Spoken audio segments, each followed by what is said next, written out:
Okay, I guess. Okay, everybody, welcome to today's class. So I'm just going to first outline what we'll be doing today, and then we'll start the class. Okay, so we'll start off by making a second try on milestone 2 UMLs. This will be the second try.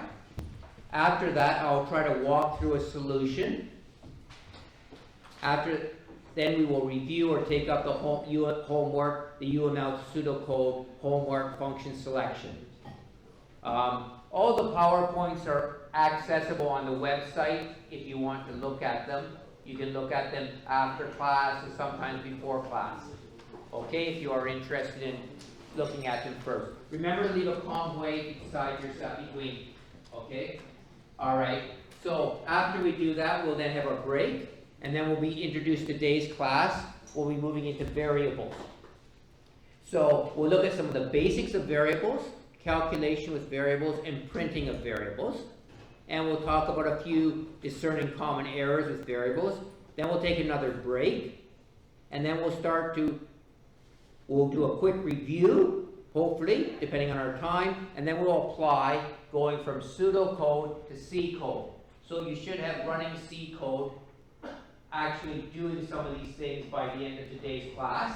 So the following optics one, I will demo, and then you will copy. The optics one, you will try first, and then I will try to demo if we have time. And root finding is homework. Okay, so that will be your homework to do. In terms of this, you've probably your progress. You can see what the numbers here mean. Basically, -1 is small error. -2 is medium error. -5 is large error. Okay? Generally, logic error. So there's a mistake in logic. Okay? So you understand what this will help you. You can look up here. You can see what your errors have been. So a negative number means there's some sort of an error, and you can look down here to see the error codes down here at the bottom. Okay, so that should be enough for now. So let's continue on with today's class. And okay, we'll start with our milestone 2 UMLs. Okay, so both Alec and Rahib, if there are people sitting beside each other, don't give them a test until they're separated. Okay, thank you very much. There now, okay. All right, so with each of our UML diagramming, we start. Okay, after we start, initialize level as I equals 1. Okay. All right, this will then be activity. Initial I equals 1, and I can probably put in part level. The level is equal to 1, okay? All right, what am I supposed to do? If time is up for the course, or you have finished all milestones, go to 6. All right, so there's going to be, obviously, this is going to be a loop. Okay, so I'm going to go to, okay, this will be time up, or I equals 6. I can either put it on here, or I can put a comment coming out. It's also okay. Both is okay. And so this is going to go shooting off somewhere else here. Okay, great. That's the exit for the loop. Okay, we've now got our exit condition for the loop. Now, if it's not true, what are we going to do? We are going to come this direction and test the milestone. I will say test milestone equals I. Okay? Milestone equals I. What can happen? Either we can pass or not pass, right? So that's going to be a decision box. Okay, I have my little decision triangle here. So I can either pass or not pass. So I can just, let's just put pass on this guy. Pass. What am I going to do if I pass the milestone? I am going to increase I, right? I'm going to go to the next milestone. Okay, so that will be I. In C shorthand, we just write I plus plus. It means add 1. It's shorthand. We often use it in. Do you use it in Python? You probably used it in Python too, right? I plus plus just means increment add 1. It's a very simple operation. Okay. If we have not passed the milestone, what do we do? Nothing, right? Okay, so I've got to go back. Okay, I'm not going to do anything. And these two have to join back together again. So a lot of people miss this part. Remember, this is an if, so we have to have a merge with it. We cannot have an if. This is a branch. We have to merge again. So these guys have to be in a pair. Okay, it's in a pair. Now we can continue on. Okay, we merge, and we need to go back. We're going to now go back to checking. We need to go. Actually, this is not a bad way of drawing it. This is going to be difficult. Okay, let's forget that. Erase that. I'm going to go this way, so I don't cross any lines. So my merge has 2 things coming in, and 1 thing going out. Now where do I want to merge to? I'm going to have to merge right into here, right? I'm going to have to merge before I check to see if time is up or I equals 6. So I've added I, and now I have to check, is I equals 6 or I equals 7, right? Not I equals 6, my mistake. Right? I equals 7. Oops. Okay, so we are then going to have to come in here right before the test. Okay, we do not go into a diamond. We join the loop at a connection. So we can see here's the loop, and includes this little if-else statement right in here. Okay, so we have, this sort of looks ugly, doesn't it? But anyways, it doesn't make the structure look that nice, does it? Okay, let's do it and try to make it more nicer. Make it look at more pretty. Okay, so goes out, goes in, continues on there. Does that look prettier? I think that looks prettier. So I can now see very clearly if my branch and my merge are matched. Branch for pass, we do something. Branch for fail, we do nothing. Not pass, we do nothing. We merge and then continue on with our loop. Okay, test again. We pass, I plus 1. Okay, once time is up, I equals 7. Okay, then we're shooting out here. We need to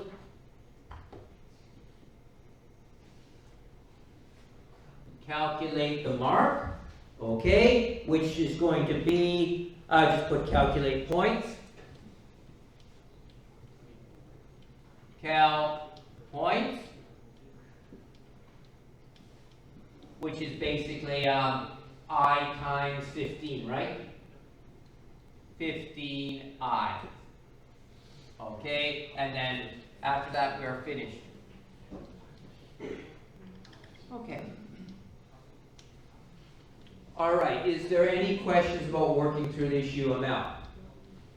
Yes? Why? Oh.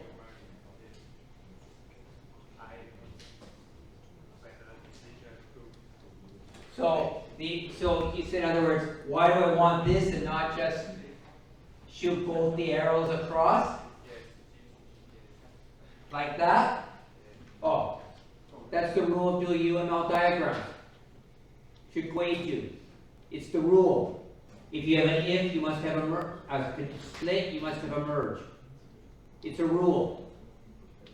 Okay? So we have to remember that rule.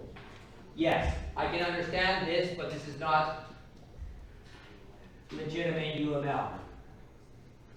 So yes, I can understand what your diagram's doing, but it's not. It's just the same as if we had two ends, right? We don't have two ends, we merge back together before they end, so there's one end point. Okay? So we also don't have something where we got things going to a whole bunch of different endpoints all over the place. We only have one endpoint, so we have to merge everything back together again.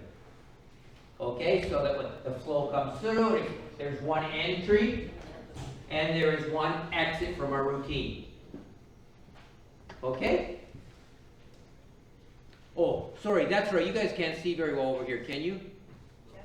My apologies. Okay, maybe I better use computer screen. What am I doing? I'm erasing my. Oh, okay. Sorry about that. I'll leave it on the board anyways. Okay, and if you want, you can take a picture later. Or I'm sorry about that. I forgot about that. You guys can't see that clearly. Too angle. Okay. All right. Okay. Let's now move on to today's class.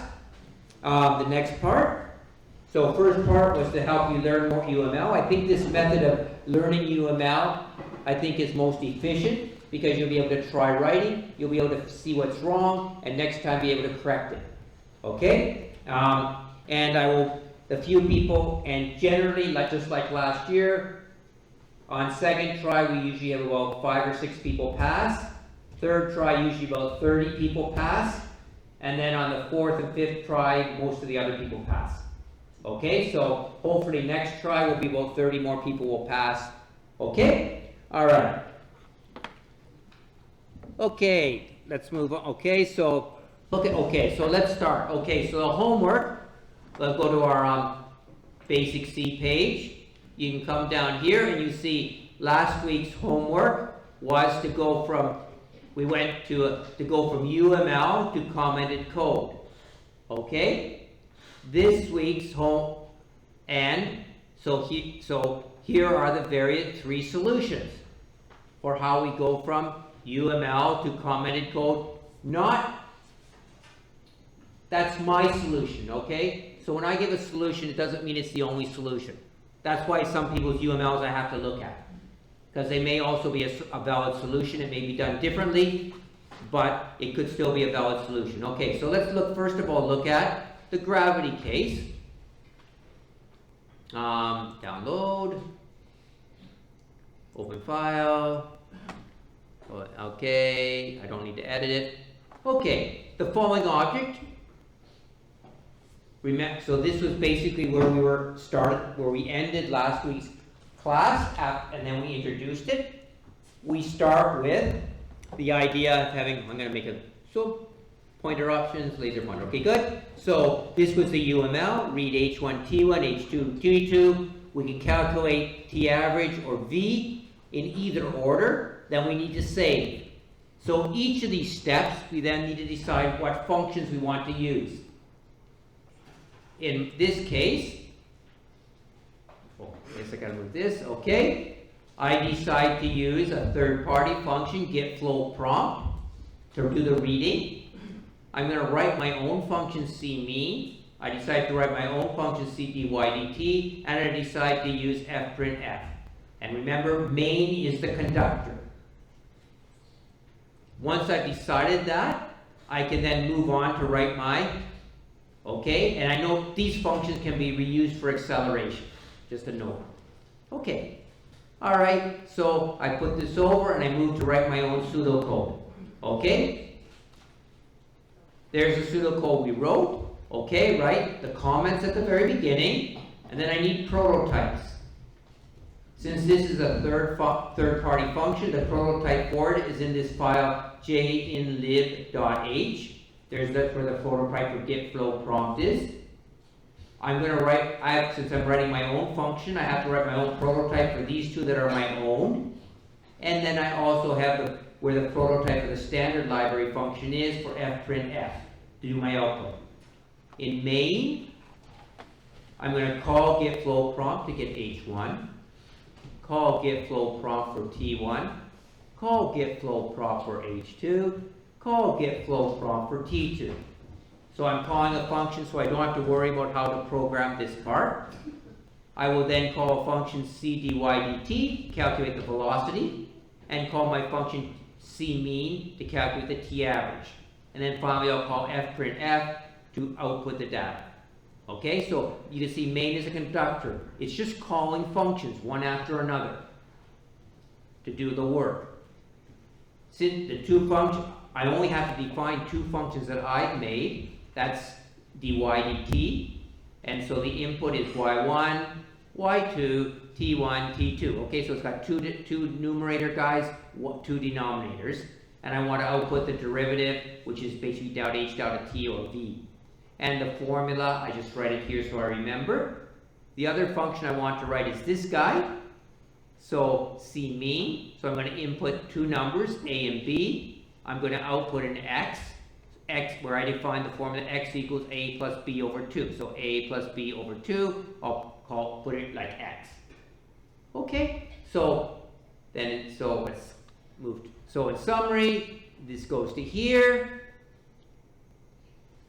And there's our function calls. There's where our function prototypes are at the front. And at the end, we have the definitions of the functions. So that's the following object code that we actually looked at. Now let's go on to your homework now. I'm going to try to, come on, next. Okay. Close following objects. Okay, let's go back to, go back. I'm going to don't need this anymore. Okay. Let's look at the optics one. Okay, that was this guy. Okay, save link as function. Okay. Open file. All right, optical ray tracing, implementing the UML, choosing the functions. Okay, again, oops, okay, maybe this will, okay, still we have an arrow stuck there, I don't know. Okay, so let's look at our UML, the function. So we have our UML, you can see how he's going, let's make him go get my laser pointer again. All right, so my UML says that I need to input the object position, the focal length, and the object's height. I can calculate the image position, O times F, O minus F. If I know if I have I, then I can calculate the height of the object by multiplying by I over O times HO, and then I can output the image height and the image position. So again, I have the problem. Decide functions. Which do I want to use third party? Do I want to use standard functions? Do I want to write my own functions? In this case, I will do the same as the previous case. For my output, I'm going to use a standard fprintf function. For the input, I'm just going to use a getFlow prompt. And I'm going to write my own functions to calculate I and. So this is my suggestion, basically to use getFlow prompt to get the stuff, get the input, call my own functions, equation lens and CMag to do the calculations, and then output the data using fprintf. So these would be basically the steps that I would do, my suggestion. So once I've made that decision, I can move on to my next. Okay, I can now move on and write pseudocode to help me remember how I'm going to be replacing everything. So my pseudocode for this one is going to look like my suggestion again is, okay, you can see, okay, first couple of lines, comment line, telling the name of the program, when I wrote it, I need to include quotation mark J in live.h. That's the prototype for getFlow prompt is there in that file. I then have my own prototype for I equals equation length, O comma F. And I have a prototype for a function CMag, which calculates the magnification. So my calls, I will call get flow prompt for F, call get flow prompt for H, call get flow prompt for O, and then I will call this equation lens to calculate the I. I will call CMag to do the multiplication to help me calculate the new H. And then I'll call fprintf to output the data, I and H. I need two definitions. One is the equation of lens that I made, which requires the input of O and F, output of I. So the formula here is I equals OF divided by O minus F. And I want another function, CMag, which its input is over I, its output is going to be a magnification, and the formula is M equals minus O divided by I. Okay, so I've got a gain, each of the formulas is going to do. Main again is acting as a conductor, all it does is call things. So let's move to our next one. So let's review this. There's my UML. I then move forwards and do my program calls. Okay, I decide to use call get flow prompt for FHO, I equation lens, call for this guy, and a call for this line. I then have my function prototypes for each of the functions I'm calling, and then the ones I need a definition, I write the definition at the end of my file. Okay, so, okay. Any questions to hear as we take up that part of the homework? Okay. I think I've got, oops, crash. Okay, just before break, let's do one more to do and then we'll break. I'm sorry we're a little bit slower today. I'll get that last one in a sec. Okay, so you can now go and look at this guy for the root one. Let's download it.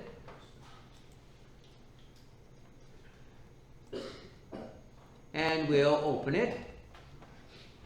And we'll display. Okay, square root finding of root p. Okay, let's implement the u, choose it the functions. Okay, same thing. Our UML was input xs, xb.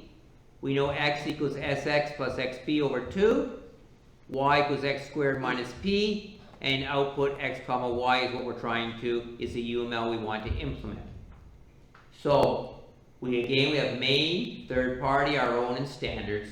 Again, I'm going to use standard function for output, third party function for the input, and I'm going to write my own function, cmean, which is going to be the same as the one I did in Gravity. So I can just copy the Gravity program, cmean. I don't have to do it again, I can use the same function, I can reuse my old function, so I don't have to write again. And I have to write this little equation function, okay, for the equation I want to solve. Okay, I decided what functions I want. I now move and write my pseudocode, okay? Oops, I don't know, he should not be coming on later. Okay, all right, so the, again, 2 comment lines.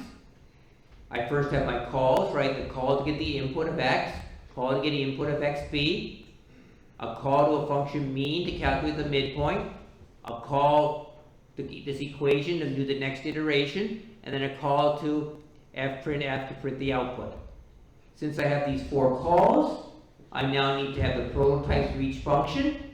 So prototype fpront is in John inline, the prototype for this guy I'm writing myself, this one I'm writing myself, and the prototype for fprintf is found in stdio.h. These 2 guys I'm using for definitions. So I write my definition will be written down here. Its input, its output, the formula, and the definition for cmean, again, input a and b, 2 numbers, outputting x, formula is x equals a plus b over 2. So to review that again, there's our input. We then take it, we create our main program with calls to each function to do each step in our UML. We then, once we've got these functions called, we need to write prototypes for them, or find prototypes.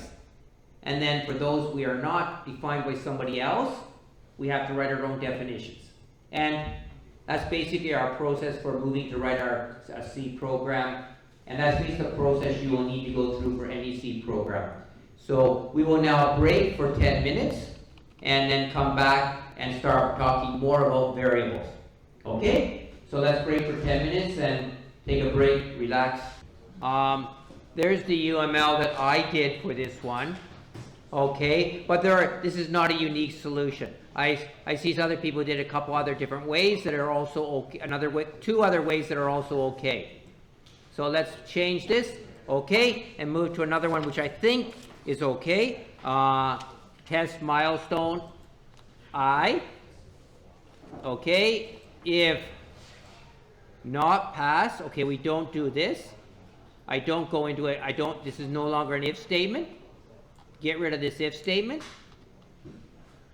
This is another way of doing it. This went down to here on this solution. This solution comes up to here. This guy goes into here. And I do a double loop. Okay? So this will also is also acceptable. There's another acceptable way of doing the solution. And I'm just trying to get it done, correctly done. Okay, this guy goes to here. This sort of solution was also, I think this is also looks okay. I'm going to move this guy down here so I get the third solution. So this solution can also work. You can see how this one goes in, I equals 1. If we've already done all the milestones or time is up, we will go calculate the results. Otherwise, we will test milestone I. If we don't pass it, we'll come back and test it again. If we do pass it, we will continue on and do it again. I should put a little note here. So if I did pass it, I would take this route and go to another loop outside. If I don't, and then increment and then continue in the loop.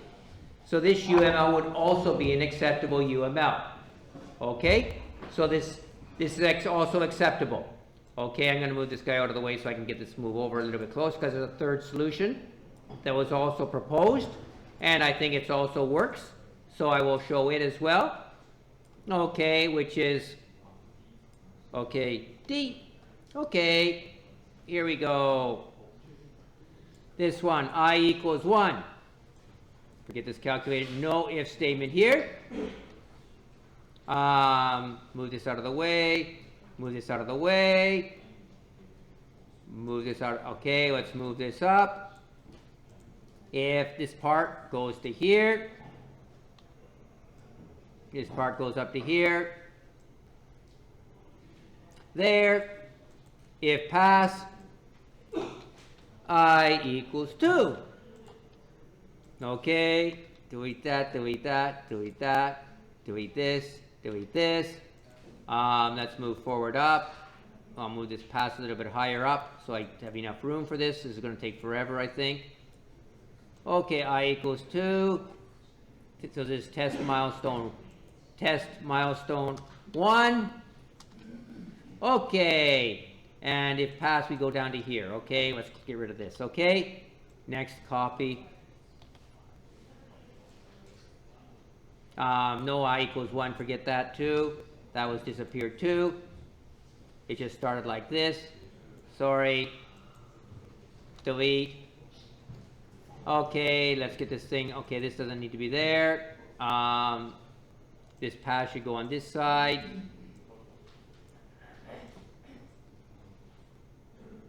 Test milestone 2. Repeat. I'm just going to group it. D. Test milestone 3. D. Pass. I'm going to have to come. I don't have enough room to go down there anymore, so. D. Oh, no, not that one. D. Okay, we're coming in here. Test 4. Okay.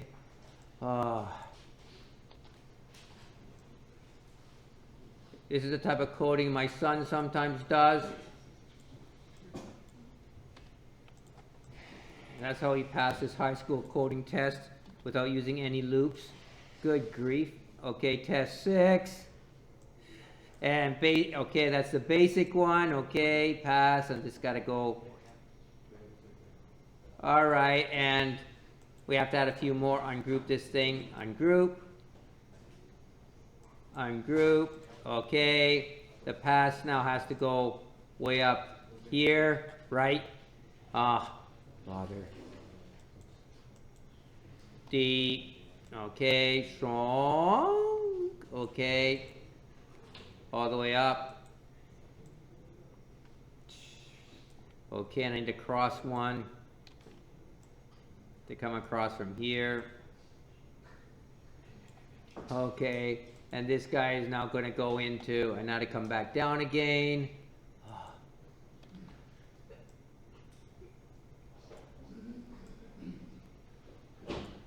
Yeah, it's not elegant, but it works, and it is correct. Okay, there we are. Okay, the next thing we have to add in is, actually I should move this thing up higher so I can stay it on the board. There we go. Okay. Okay, now he's all on the board. Great. Okay, good. Okay, he'll come up to here. He can come up to here. Okay, next, we also have to add one more. Okay? And right here, there's going to be one more if. If time is up, then you have to get out. Okay, so there's a whole bunch of if statements with time is out coming out of this too. All right, so but I don't want to worry about trying to draw those. That'll take forever. Okay, so basically this is what doing without the loop. Okay, so yes, it's acceptable, but it's sort of... Okay, you can write a code that does it too. Yes, correct. Okay, yes, you can code it, so it's okay. All right, but thank you. I'll save this as, maybe if you want, I'll try to where's my browse? I'll save it onto my disk, my hard disk. Okay, so maybe I'll have Raheem or Alec upload this to UMLs for what is this called? This is, what were we doing here? Milestone processing. Okay. So the last one is not yet complete. Okay. All right. So we're now into the second section, variables. So so from now on we'll be constant. So we're finished, basically, except for practicing UMLs, the lectures on UML. So we're now moving into part 2 of the course, which is C programming. Okay, so this course is 2 parts, UML and C programming, despite the fact that if you read online, they've had trouble with the online system and it keeps loading the course outline from about 10 years ago. And it keeps overwriting the more recent course outlines. So they have some problem with their system. So sorry about that. Okay, outline of our lesson now.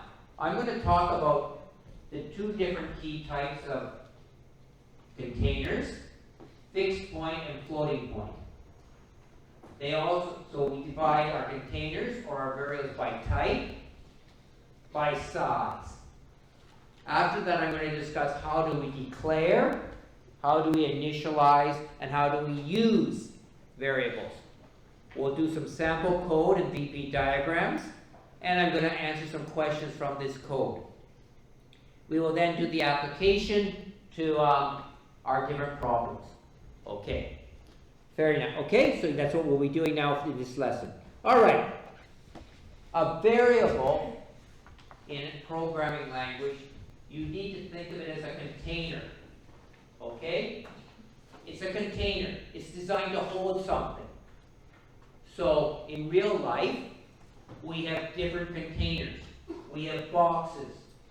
We have bottles. Now, if I want to store something that's a liquid, I need to store it into a bottle. If I want to store something that other things, I can put it in a box. But if I can't pour water into a box, it'll make a mess, right? And it'd be very difficult to jam something into a bottle. Now, a container is designed to hold a specific substance. A container has another attribute, is the size of the container. If the object is big, you need a large container. If the object is small, you need a small container to hold it. So, you choose a container for its contents. So, in C, when you see a variable, you should be thinking container. Okay? And that's very important概念。如果你没有这个概念，很多的学软体很麻烦。Okay? 你需要这个概念。Okay? So, a container is for its contents. For example, a garbage can is for putting your garbage in. The garbage can is not the garbage. The garbage can is just the container to hold the garbage. The garbage is what I put into my container. Okay? Now. Okay? All right. Yeah, you can throw your tissue paper in there too. Yes. Correct. Okay.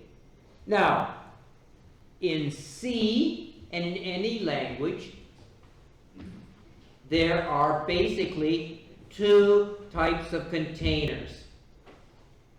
One is a fixed point container, and the other is a floating point container. All right? Fixed point container and floating point container. And each container can have a different size. It can be 1 byte, 2, okay, that would be 1, 2, 3, 4, 5, 6, 7, 8 bits. Okay? It can be 2 bytes, 16 bits. It can be 4 bytes, which is long int or double. Or it could be 8 bytes. Okay, which would be 1, 2, 3, 4, 5, 6, 7, 8. Now in C, we give these size containers names or types of containers. We have for fixed point, we have for 1 byte containers, we just have one type, car. For 2 bytes, we have a short int. For 4 bytes, we have a long int or double if it's a floating point. Now, what's the difference between a fixed and a floating point storage? Okay, between these two types of containers. So fixed, we use to store integers. For example, I can store in a car, it has 8 bits, 1 byte. I can store numbers from minus 128 to plus 128. Minus 128, minus 127, minus 126, 125, 24, 25, 24, okay? Or all the way up to positive 128. If it was a short int, I can store integers from minus 3,270 to positive 3,200 and 32,700. There's a mistake, sorry. Okay, and if it's a 4 byte container, I can store numbers from about minus, 2 billion to positive 2 billion. Okay, that's called a fixed point container. A floating point container it determines how you use the memory. So that is long int. So you can see I'm using 8. So for example, there I'm storing the number 8. I set this bit is turned on. Okay, this bit is 0, 0, 0, and then 8. Like this is 0 or 1, 2, 4, 8. So I turn this bit on and I'm storing 8. I have the power on there. Okay, that would store 8 as an integer. Now, A fixed point thing can only store basically integers for your purpose right now. Okay. Now, let's move on to the contrast would be of the double for the floating point. The difference here is in floating point, we split the memory. Okay? So, one piece of memory stores the number, and the other piece of memory stores how to move the decimal place. Okay? So for a fixed point, it's always like, so we would write 25 e to the 0. So for fixed point, e is always 0. This is always 0. Okay? Because it's 25. For floating point, I write the number, and I say, how much do I want it? So that's half the memory. And the other half of the memory is, how much do I want to move the decimal point? Do I want to move it minus 12 one direction? Do I want to move the decimal point plus 12 the other direction? In other words, where I move this decimal point. I can move it, or I can move it this way. So where do I want to move the decimal point? That's why it's called floating, because the decimal point can float. It can move. This guy is called fixed, because this is always 0. It never changes. It will always be 0.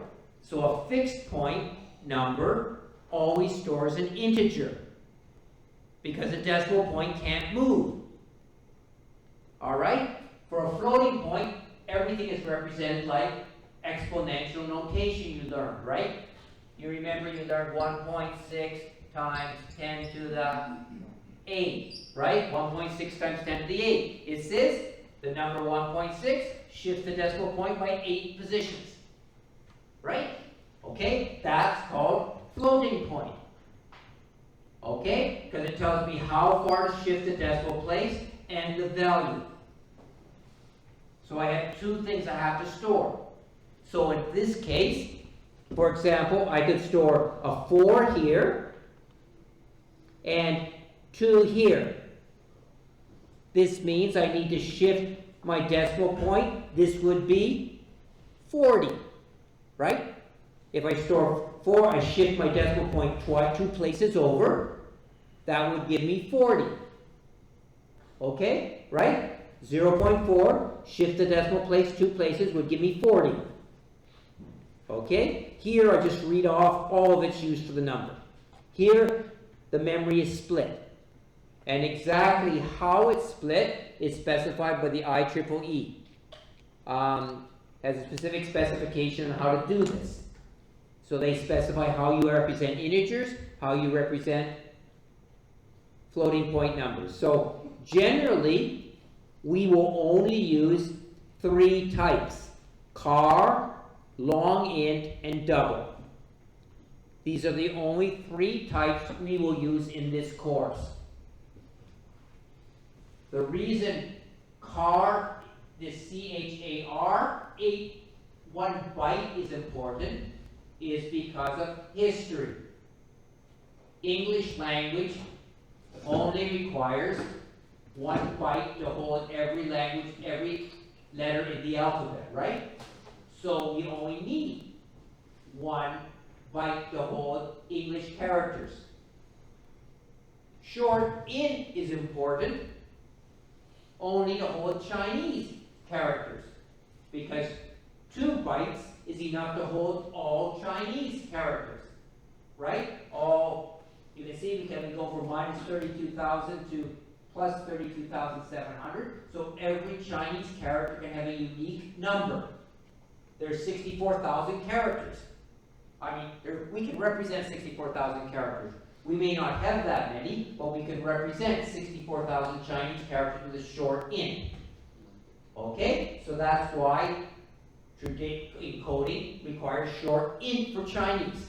But for English, we use char. And since we're taught this is an English course, We will not talk about storing Chinese characters. Okay? We will concentrate on English. Okay. So we see we have two types of containers, fixed and floating, and we have different sizes. Just remember these three. Okay. All right. So let's look, so the steps involved in using variables.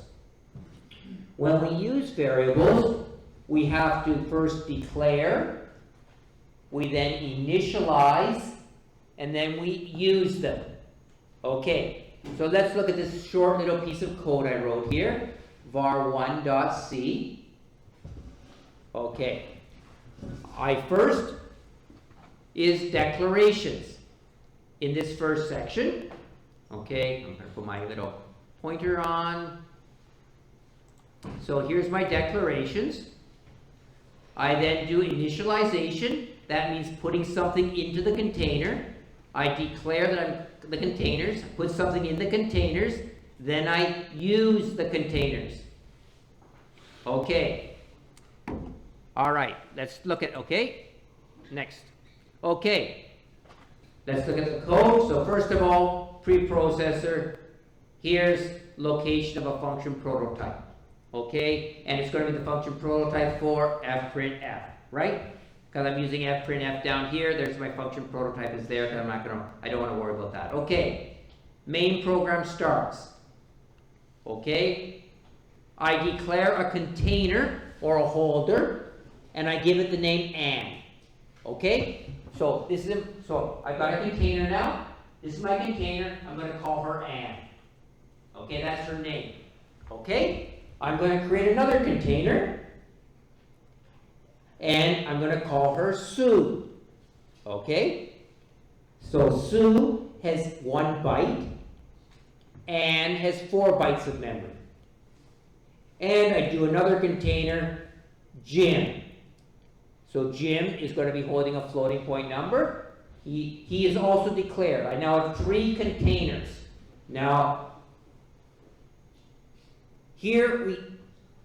this is changing from math now. N equals 6 means it does not mean N equals 6. It does not, so in math we might say N equals 6.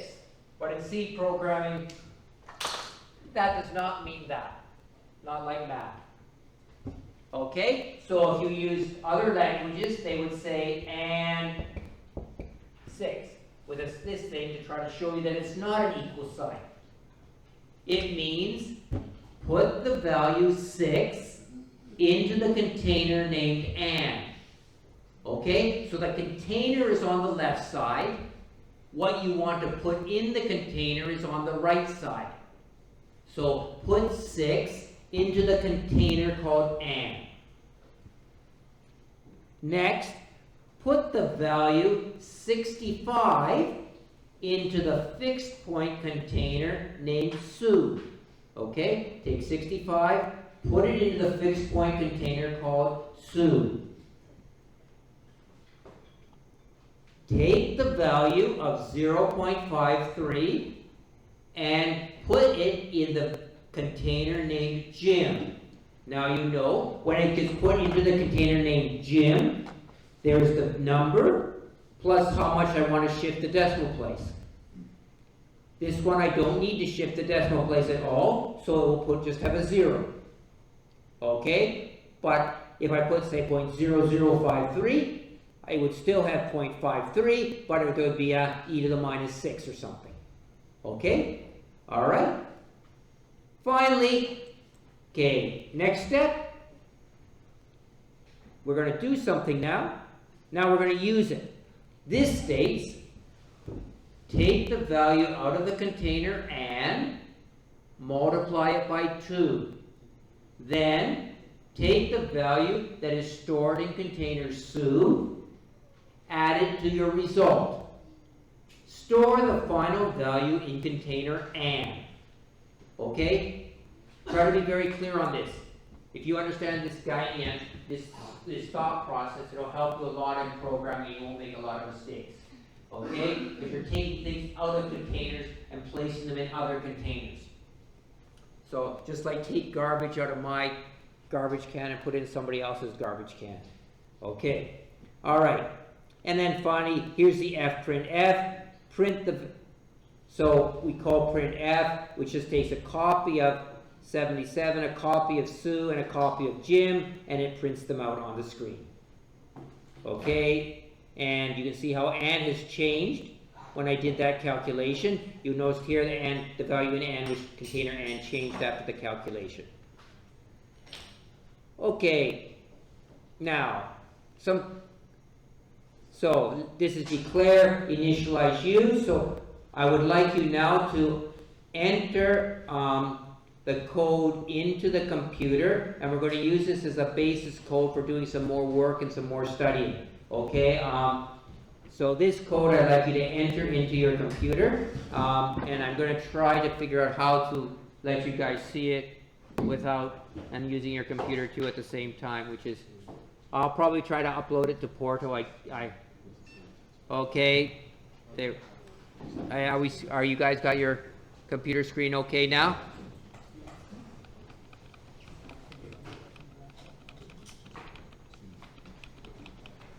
Okay.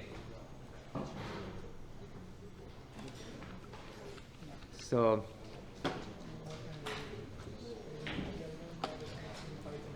the user has to be Python. Change the user. Restart. okay. Okay.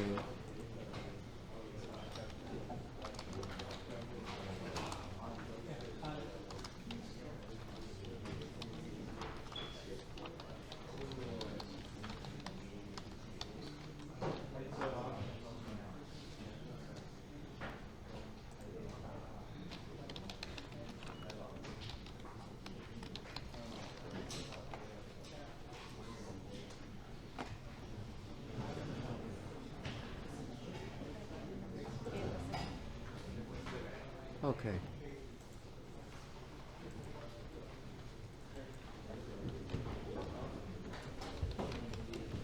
That's right, you didn't give me this guy.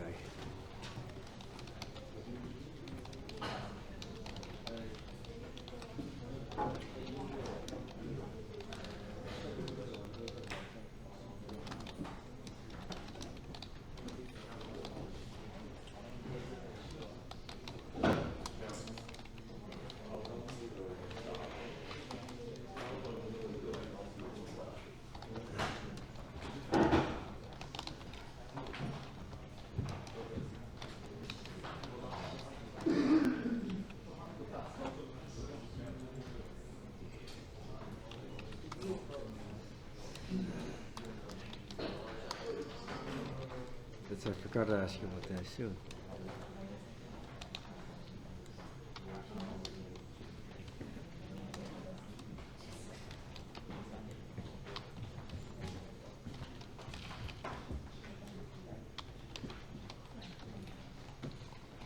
I forgot that time.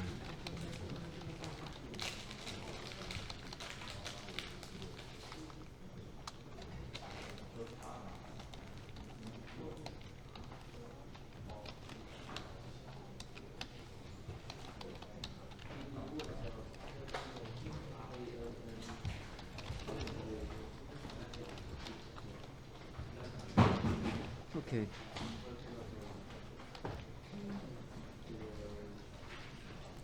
Okay. Huh. What do we do now? It just kicked me out.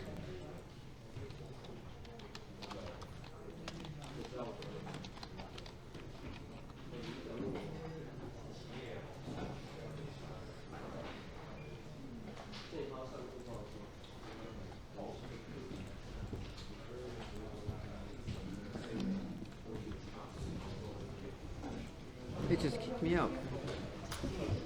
So do you have variable 1.c? I forgot to ask you for it. Yeah, because you put it in, we have to give it to the students. Put it up on Portal. Because it won't, I'm having a little bit of trouble to do it.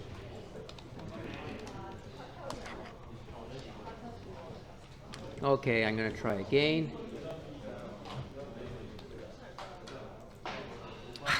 It crashes every time I try to enter code onto into the portal. Even when I try to type stuff in, it just crashes.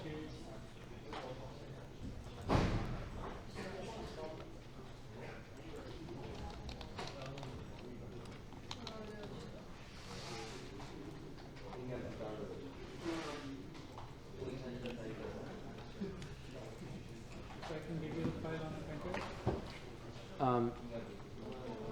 The big problem, I'm trying to think, how can we get this thing to upload on the portal without it crashing the portal? Oh, okay. You can try to send it, see if you can send it out and put it on portal as a message.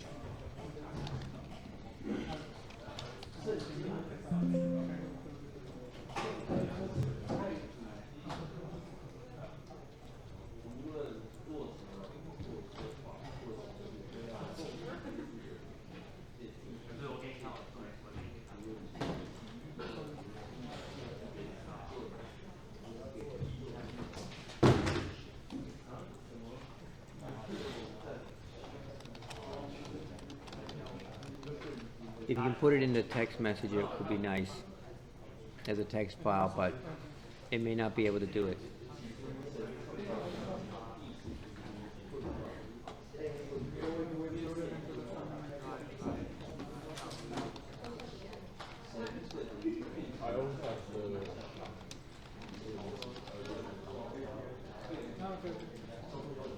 Okay.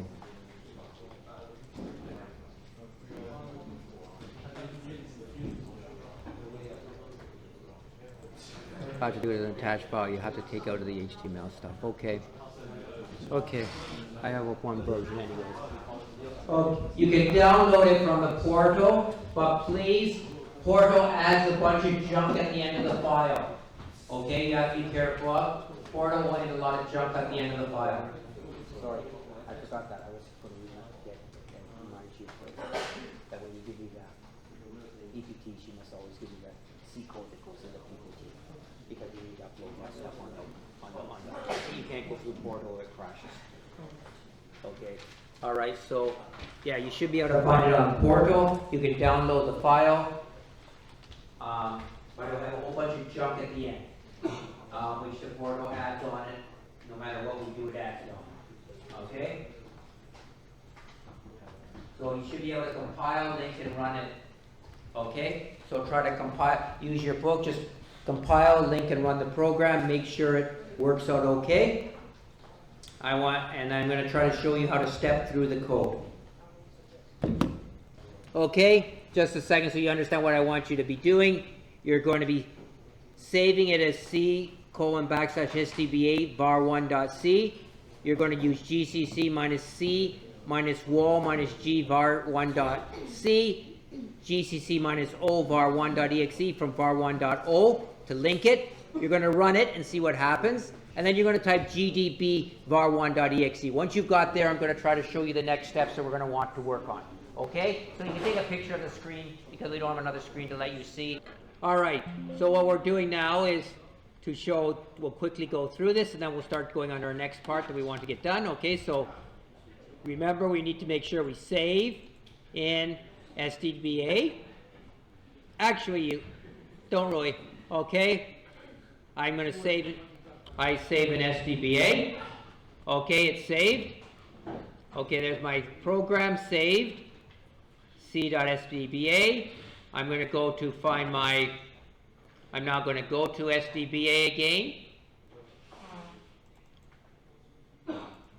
And launch NCC.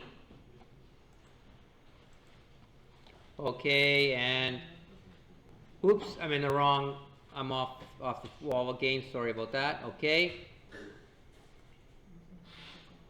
Oh, shorten this, make it smaller. Okay. SDBA GCC minus C minus wall minus G var 1.c. Remember, this is telling me it's a C program. I want to know if I've made any mistakes. And I want to be able to go step by step through the program. Okay?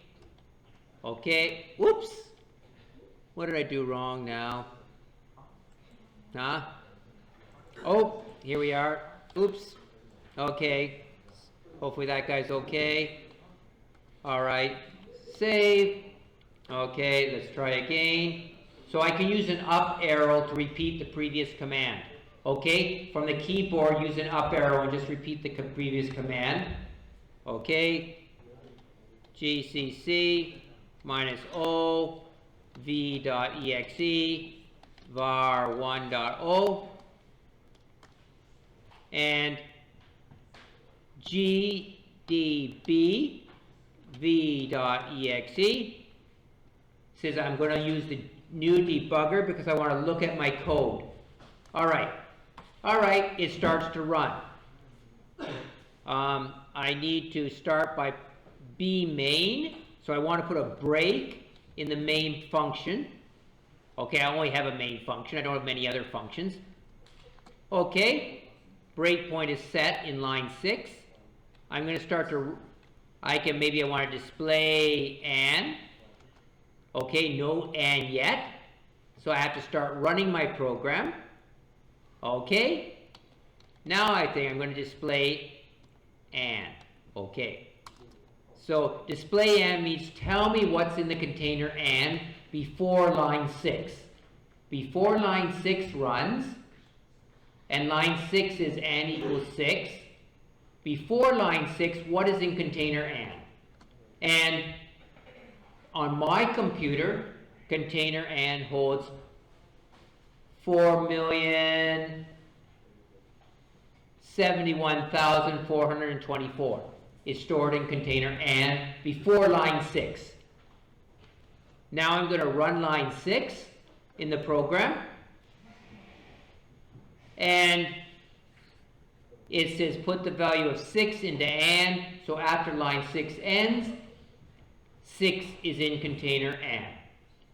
Okay, let's go to the next line. I can just hit a carriage return if I like, or I can type n. If I'm lazy, just use a carriage return. Okay, after Sue equals 65 and before Jim equals 53, n is still 6. Okay, after the executes Jim equals, put 53 into Jim, and it's still got 6 in it. Before this line, n equals 2 times n plus Sue, n has 6 in it. After this line ends, n has 77 in it, just before fprintf runs. Before this fprintf runs, n contains 77, and I can go to the next line, return, and basically everything ends. Okay, exit. Or quit. Sorry, I quit. I think quit. Yes, quit. Okay. We've run our first program. Let's now continue on and learn a little bit more on C. Okay. What steps? I'm going to ask a bunch of questions about this code and try to give you some answers. The first questions are basically 7 that I'm interested in answering from this code. What steps are involved in using variables? So these are questions I would ask if I looked at this code. How do we declare variables? How do we initialize variables? How does the computer do calculations? How do we do basic arithmetic? How do we express precedence? And what is fprintf? Okay, this is from mathematics, so you probably know the Chinese. Okay, there's my code. So 3 steps when we use variables. We always must declare, then we should initialize. We have to put something in from the right side into the container. And then, once it's been on the left side, we can now put it on the right side. If we have not put something into the container, we cannot put it on the right side. Okay? It has to be on the left side first before it can go on the right side.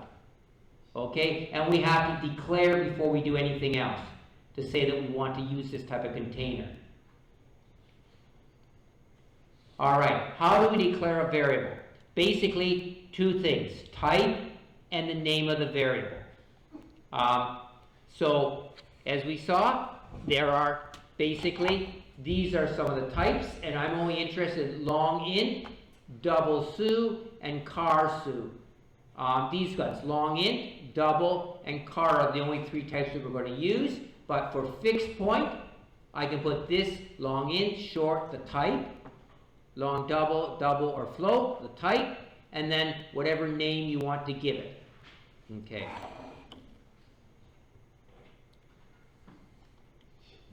So how do we initialize variables? Okay, remember I said we have to have them on the right side, on the left side before the right side. We can do it two ways in C. First of all, we can do it after the declaration like we did in the previous program, like long int and then and put 6 into container and. Or I could do it in all one step. And this reads as declare a double container and name it Jim. Once you have created the container Jim, put the value 0.53 into Jim. Okay? This we sort of shorten it down and put it into one line. So it first creates the container Jim, then it puts 0.53 into the container Jim. Okay, how do we do the calculation? Okay, here's our calculation that we're wanting to do, and 2 times and plus SU. You can see in math, this makes no sense. No one can say in math and equals 2 times and plus SU. That's not mathematically logical. You can't say that, right? So it's not, so equals does not mean equals. It means place in the container. So first, how does this work by the computer? Okay, here's our CPU. CPU has registers, R1, R2. We also have memory. The containers are in memory. One container we've called AN, another container is SU. When we start, AN has 6 in her.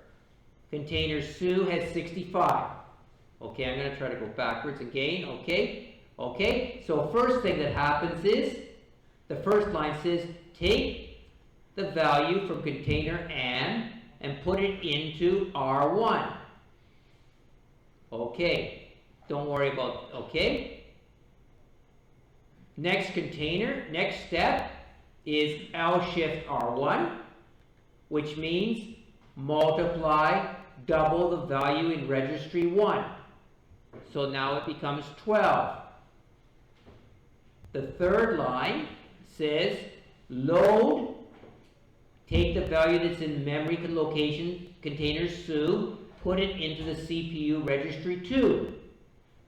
Okay, put it in the CPU registry 2. Now add take the value in registry 1 plus the value in registry 2 and place it back into registry 1. Okay. Now the final step is take the value that's in registry 1, put it back into memory location AN.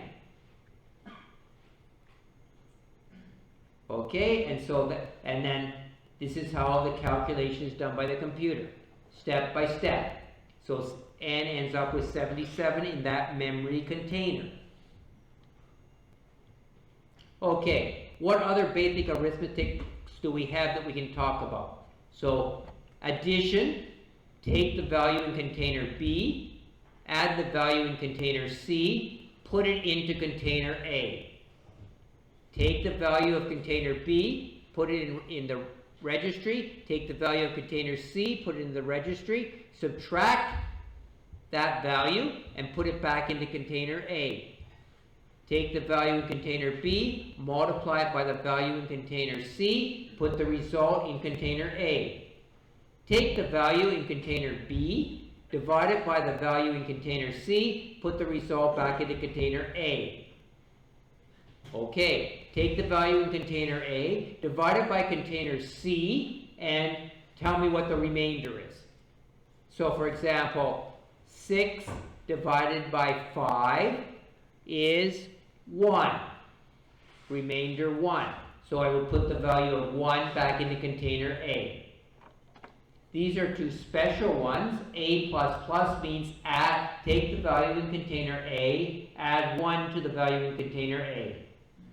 Take the value in container A, subtract 1 from the value in container A. So these are all the basic arithmetics.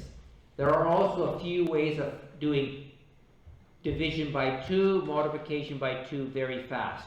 But these are the basic arithmetic operators. How do we express precedence? And basically it's just brackets, just like in math. So in this case it looks at this, take the value in container B, add it to the value in container C. Once you take this result, multiply it by the value in container D, place the final result into container A. Okay, going step by step. Inside the brackets, add what's inside the brackets. Multiply the result by the contents of container D. Place the final result back into container A. Okay. And finally, I need to talk a little bit about fprintf because we're going to need it. Okay. This is the format of fprintf. It's a standard library function. You will use this for all output in this course. This is the only output function we will learn. We won't be using any other type of output function. Only fprintf. One function. C has probably about 40 or 50 in the standard libraries. We only want to use one. Okay. Okay. First of all, this first one is where to write. Okay, so, sorry, let's go back.